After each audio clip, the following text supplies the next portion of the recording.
اچھا جی، اگلا سوال ذبیح اللہ صاحب جرمنی سے کرتے ہیں کہ وہ کہتے ہیں جی میرا تعلق افغانستان سے اور فی الحال میں جرمنی کے اندر رہتا ہوں. ان کا اپنی بیوی کے ساتھ جھگڑا ہوا اور انہوں نے اپنی بیوی کے بھائی کو SMS کیا کہ میں تمہاری بہن کو طلاق دیتا ہوں. نہ تو میں نے براہ راست اپنی بیوی سے کہا اور نہ ہی اس SMS میں اس کا نام لکھا، اور میں نے طلاق کا لفظ 3 بار لکھا، تو کیا طلاق ہو؟ جی بھائی ذبیح اللہ صاحب، آپ سے گزارش پہلی تو یہ کہ ہمارے اساتذہ اور ہمارے مفتی صاحب اکثر یہ فرمایا کرتے تھے کہ طلاق کے مسائل یہ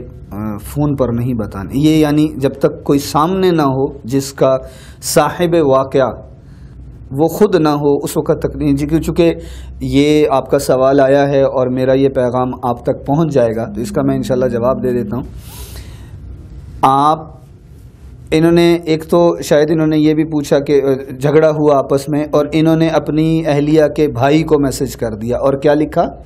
کہ میں تمہاری بہن کو طلاق دیتا ہوں. تو بھائی اپنی بیوی کو ہی کہا، جس کو بھیجا اس کی بیوی، اس کی بہن آپ کی بیوی ہی ہیں،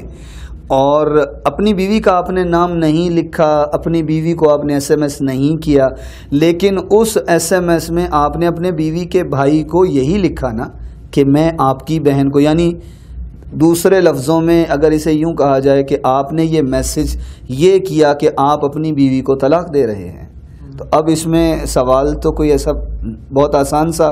یہ مسئلہ ہے کہ ہم ہو گئی، یہ سمجھا جا رہا ہے کہ آپ نے طلاق دے دی ہے. باقی زیادہ مفید اور زیادہ بہتر حل یہی ہے کہ آپ جو موجود وہاں پہ ہوں مفتی صاحب، آپ ان کے سامنے خود جا کے بیٹھیے تاکہ وہ آپ سے سارے حالات واقعات الفاظ پوچھیں، اور پھر طلاق کا مسئلہ جو ہے، کیونکہ یہ بڑا پیچیدہ مسائل ہوتے ہیں اور بڑا نازک ایک سلسلہ ہے، تو اس میں بہتر یہ ہے کہ خود سامنے بیٹھ کے تو ان سے بات کر لی جائے. لیکن جو آپ کا سوال ہے اس کی حد تک نظر یہی آ رہا ہے کہ طلاق ہو چکی ہے. اچھا، یہ ٹرینڈ بھی بڑا کامن ہے اور پھر اتنے لوگوں سے پوچھا جائے گا، مجھ سے، آپ سے، ان سے، 4th 5th سے، اور کوشش یہ ہوتی ہے کہ ہمیں اپنے مطلب کی چیز مل جائے. اور کہا کیا جاتا ہے، مجھے وہ اپنے استاد ہمارے مولانا عبدالغفور صاحب ماڈل ٹاؤن میں ہی ہوتے ہیں، وہ کہتے ہیں جی ایک صاحب نے آ کے میرے سے پوچھا کہ جی میں نے اپنی بیوی کو غصے میں طلاق دے دی ہے. تو کہنے لگے جی پیار میں کون طلاق دیتا ہے، طلاق تو ہوتی غصے کے اندر. تو یہ جو ہم ڈھونڈنا شروع کر دیتے ہیں کہ ہمیں اپنی مرضی کا فتویٰ مل جائے اور ایک جگہ سے ہمیں پتہ لگ گیا اور پھر ہم اس تلاش میں شروع ہو جاتے ہیں، اس کے اوپر آپ کیا کہیں گے؟ آپ نے سوال کیا ہے اسی میں آپ نے بتا دیا ہے. جیسے مدارس میں بات چلتی ثم خیرہ کہ وہاں ٹھیک ہے، وہاں ٹھیک ہے، وہاں ٹھیک ہے، تو وہ ایک ذہن میں ہمارے استاد صاحب فرمایا کرتے تھے کہ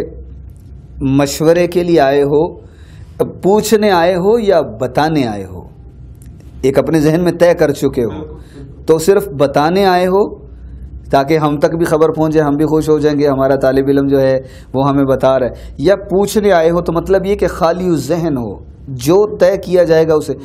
اسے ماننے کی نیت سے. تو بات یہ کہ وہ حضرات جو جگہ جگہ جاتے ہیں پوچھتے ہیں، وہ پیچھے ایک یہ یوں سمجھیں کہ ایک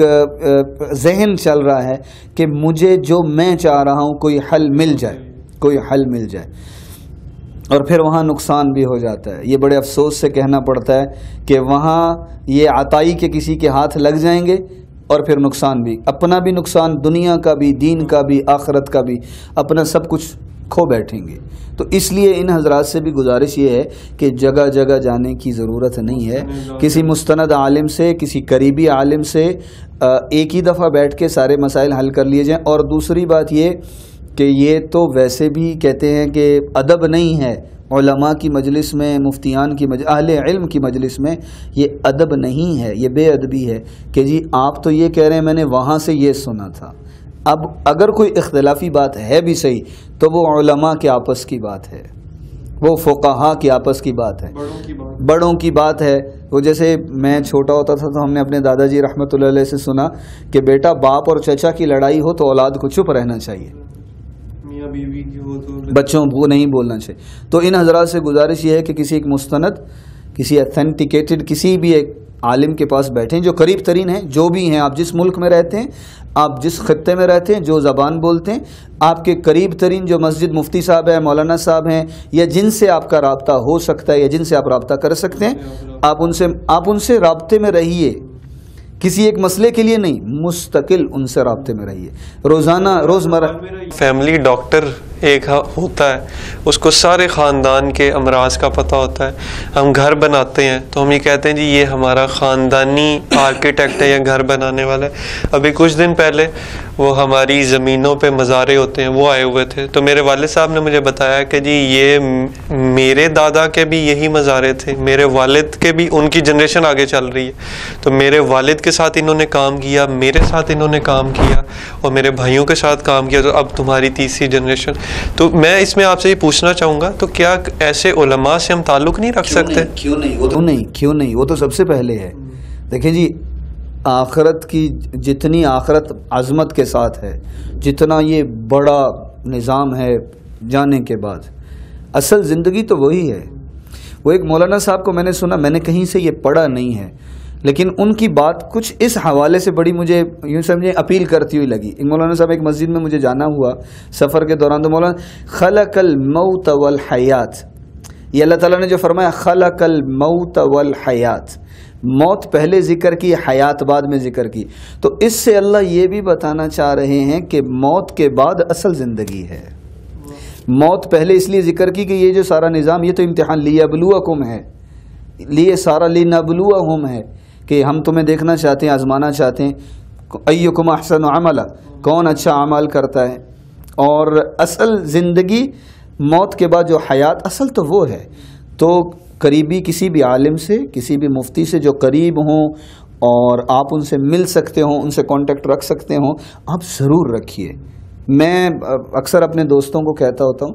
کہ ہم شرعی اعتبار سے، ہم سارے جیسے آپ نے کہا شرعی اعتبار سے کہیں نہ کہیں سے تو رہنمائی لیں، کسی نہ کسی سے تو پوچھیں.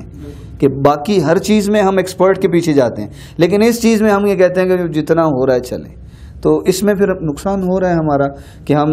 دین کی بہت ساری شکلیں نظر آ رہی ہیں اور نقصان ہو رہا ہے. دنیا کا تو ہو ہی ہو رہا ہے، آخرت میں بھی خطرہ ہے. تو اس لیے بہتر یہی ہے کہ کسی کے ساتھ اپنے آپ کو منسلک رکھیں، تعلق رکھیں.